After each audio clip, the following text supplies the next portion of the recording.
Wakenya wenzangu, hamjambo? Hamjambo tena. Asante sana.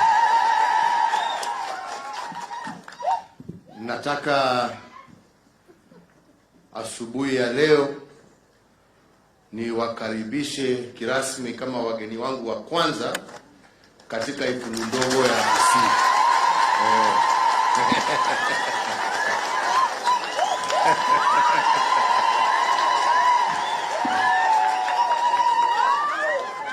Nyinyi ndio wageni wetu wa kwanza. Karibuni sana.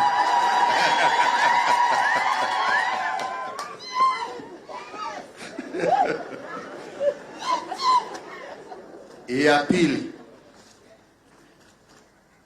kupitia makamu mwenyekiti wa kamati ya wazee Uhuru, kupitisha shukrani zetu za dhati kwako wewe na kupitia kwako kwa wazee wenzako ambao wamefanya kazi kutoka wakati tuliwapatia mwaka uliopita mpaka sasa na kuweka imani yetu na ya wananchi wa Kenya. Asanteni sana. Tunashukuru sana. Ya pili, tena kupitia kwako naibu wa mwenyekiti, mpeleke pole zetu kwa mwenyekiti wenu mzee wetu Haji, na muambie tunamuombea apone haraka na ndio tuweze kuendelea na kazi yetu. Ya pili ni kushukuru technical team ambayo imefanya kazi na hawa wazee. Kusema again, thank you for your patriotism, for your dedication, and for your love of country. Asanteni sana. Thank you.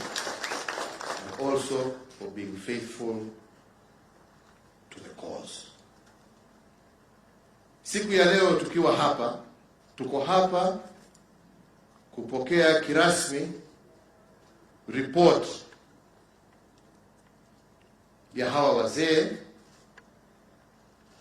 na ni vizuri kwa sababu saa nyingine sisi wa Kenya twasahau haraka, kwa sababu sio muda mrefu sana mwaka uliopita ambapo wazee walituletea ile preliminary report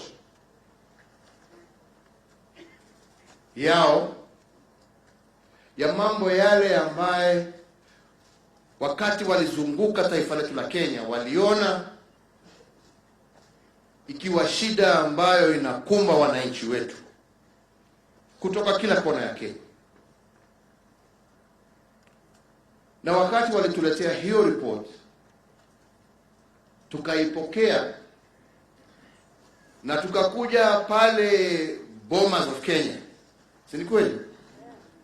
Na tukaita wananchi kutoka kila kona ya Kenya na tukawapatia nafasi. Wakati hiyo tukaitoa kirasmi na tukasema hii ndio report tumeletewa na wazee, na tukaelezwa kidogo yale ambayo yalikuweko, na tukasema Wakenya waisome. Na baada ya muda mchache tukasema sasa hii ripoti ya kwanza tunataka iwe consolidated into a document that has a legal basis. Na tukasema badala ya kwenda kutafuta wataalamu wengine, wazee wengine, wale ambao walifanya ile kazi ya mwanzo, wacha waendelee na kazi, kwa sababu wanajua mwanzo na pahali wamefika, na ndio watakuwa wakijua njia ya kuendelea, in order to give us an instrument that can be turned into questions that Kenyans can answer ultimately at a referendum. Hiyo report sasa ndio tumeipokea. Na tukawaambia they should not constrain themselves only to constitutional issues. They should also look at legislative issues. They should also look at policy issues. They should also look at administrative issues. And I want to thank you because I think you have done it in that holistic manner.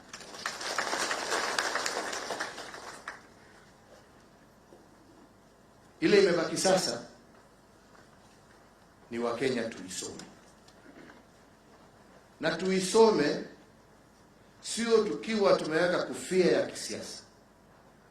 Tuisome kama wananchi wa Jamhuri ya Kenya. Let us read it as individual citizens. Because it is about your life. It is about the life of your children. It is about the life of even your children's children.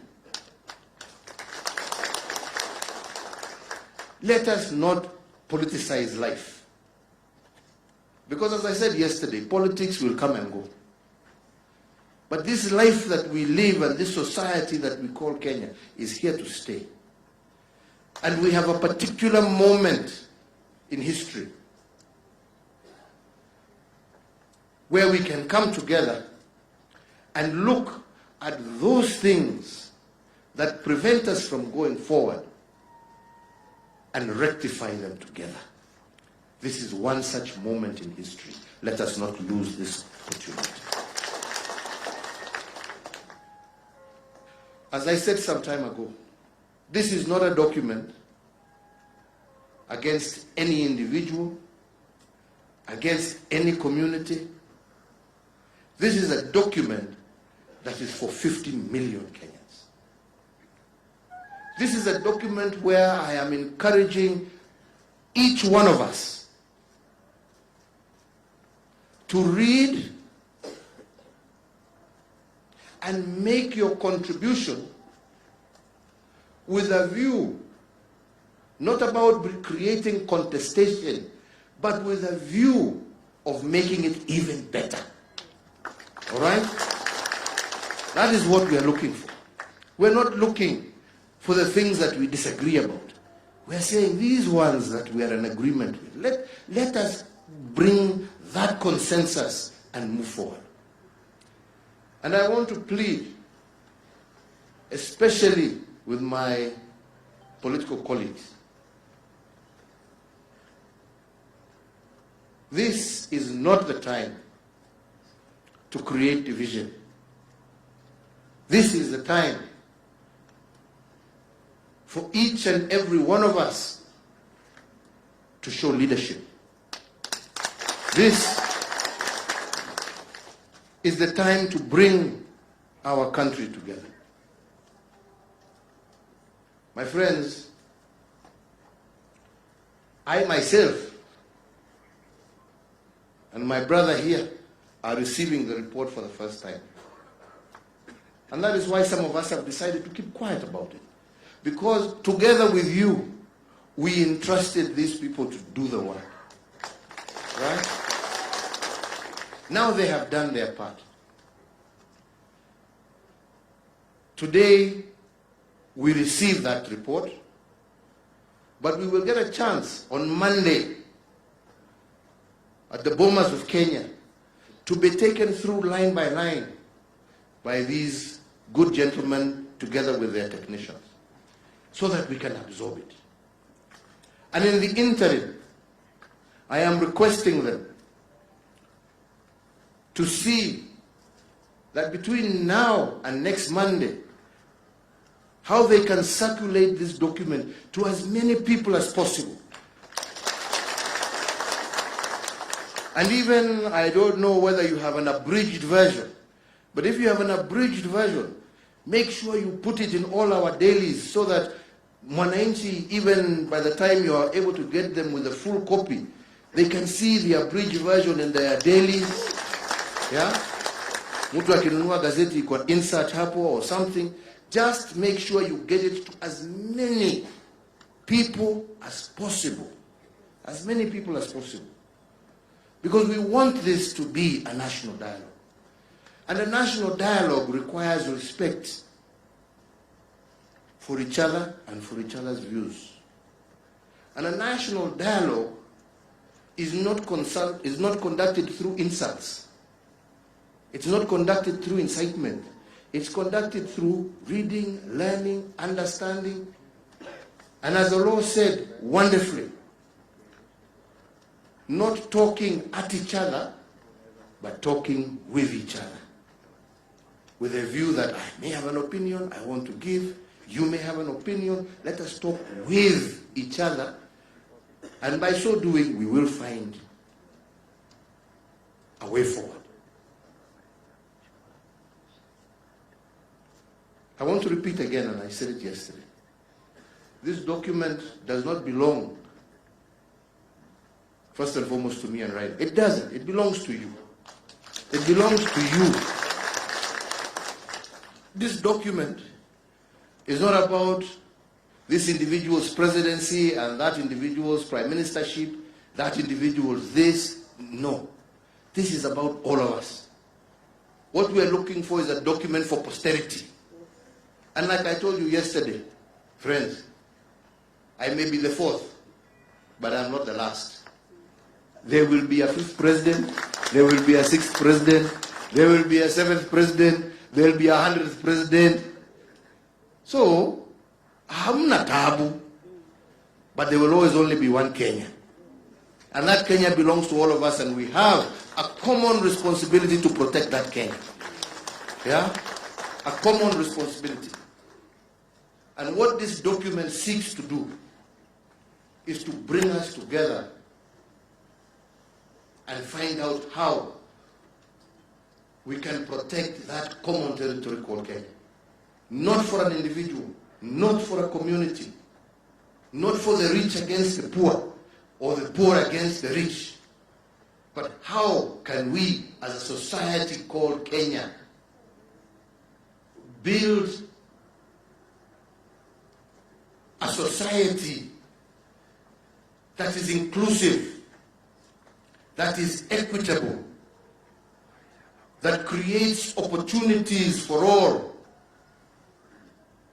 that is safe for all and secure, that creates great economic opportunities from the natural resources and from the intelligence and capacity of our youth, and that looks after all interests and ensure that nobody is left behind. Because if we can deal with that problem, we will deal with the problem of political conflict and bloodshed. Yeah? Because every Kenyan will know, when I vote, I don't vote now on the basis of my tribe. I vote on the basis of the ideas and ideals, the principles, the policies, the direction a political party or an individual for that matter wishes to take me. Not because of where he's come from or where he's come from. Ni wakati yangu, ni wakati yake, ni wakati ya yule. No. Wakenya watakuwa na huo uhuru. Wakijua ya kwamba hata awe amechaguliwa nani, hakuna mtu ambaye atakuwa na uwezo wa kukunyang'anya haki yako, wa kukunyang'anya pesa yako, wa kukunyang'anya shamba yako, ya kukunyang'anya haki yako ya kupata kazi. Wewe utakuwa umepiga kura tu, mtu yako akishinda, haleluya. Akishindwa unasema basi wacha niendelee miaka 5. Mimi na biashara zangu, kazi yangu huko, nini, hakuna mtu atatizuia au kuja kuniharas. Nitangojea miaka ingine 5. Nijaribu tena. And that is why we are saying this winner take all mentality. That everything in Kenya is about one seat. And if I don't get it, I will not get my right. No. We want every Kenyan, every single day of the year, every single day, 365 days in a year, you are comfortable and content that you have, through your constitution, a document that protects you and that gives you your fair chance in society. And I believe that is what we are seeking from this PBI. Kwa hivyo, mimi sitaki kusema, hata sitaki kuongea juu ya contents, kwa sababu itasemekana I'm trying to influence you to do say this or that. Me, I am not interested. But I do know there are lots of very good proposals that these good men and women have given us. And I do hope and pray that we shall internalize this and that we shall turn it into an inclusive national dialogue with a view of making this country. I'm a believer that this country is good. Yes, we have challenges, but I believe that we are a good and great nation. And we have done a lot of great things. But I also believe and know that we can even be better. And that is what we are seeking from this document. How can we even be better than where we are today? And protect not just ourselves who are alive and walking today, but how will we protect and preserve this country even for future generations. That is the challenge of the moment, and that is the constitutional moment I was talking about yesterday. My brothers and sisters, my fellow countrymen, let us not squander this particular moment over petty political differences. I believe we can rise higher. We can rise higher. We can, as I said before, tame ambition for the greater good.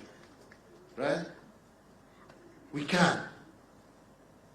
As I was telling some people, we have seen countries where people fight for political leadership and all you have at the end of the day is broken economies, broken societies, and people who are living in constant fear. I don't think that's where we want this country to go. If you are seeking a position of leadership, I believe that you would want to seek that position of leadership in an economically strong, in a people-empowered nation, where you have young people with hope to drive your agenda forward, and where every single one of your citizens is living in peace and security, regardless of wherever they are. That is what I would wish that anybody who would want a position of leadership would pray for. Right? Here we are with an opportunity to create that. Let us work together. Let us respect one another. Let us share our thoughts in good ways. And I'm certain that the success that we shall have shall not belong to any individual, but shall belong to the glory of God and to his people of Kenya. Kwa hayo machache na mengi, hiyo siku ya kuongea, tutaonana kule Bomas. Kwa sasa toe nafasi hii tu kushukuru wenzetu wa Kisii kwa kutukaribisha. Tumefurahia ule muda tumekuwa pamoja nanyi. Sasa nataka tuingie hapa town, kwa sababu unajua wa Kisii ni watu ambao wanakimbia, wao ni watu ya biashara. So hawalali, pesa inazunguka huko, hawalali wakitafuta. Na ndio mmebarikiwa, hakuna pahali ambapo mko kila pahali.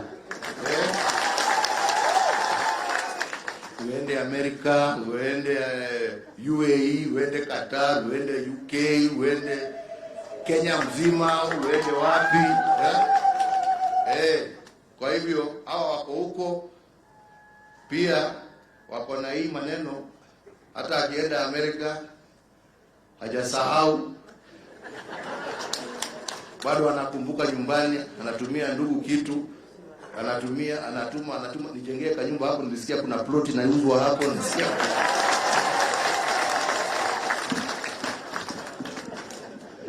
Kwa hivyo ile pesa inaingianga hapa ni mingi, na ndipo tumeonelea ni vizuri tufanye Central Bank wanataka kufungua hapa cash center. na ndio tuweze kuizi hiyo shida ya watu kuwa wanaenda Kisumu ama Nairobi kutafuta pesa. Wacha iwe hapa anatembea na kazi yake, alafu tuende tukasalimie. Sitaki kusema hiyo kwa sababu hakuna mkubwa ama mdogo. Tuseme twende tukasalimie ndugu zenu wale wako upande ya Nyamira, si namna hiyo? Alafu tuishie baadaye tukikula samaki huko upande ya Kisumu. Ndio tujue hiyo. Raila anatuambia walikuwa wanaongea juu ya fishing tu. Unajua kama hujaonja huwezi kujua kama ni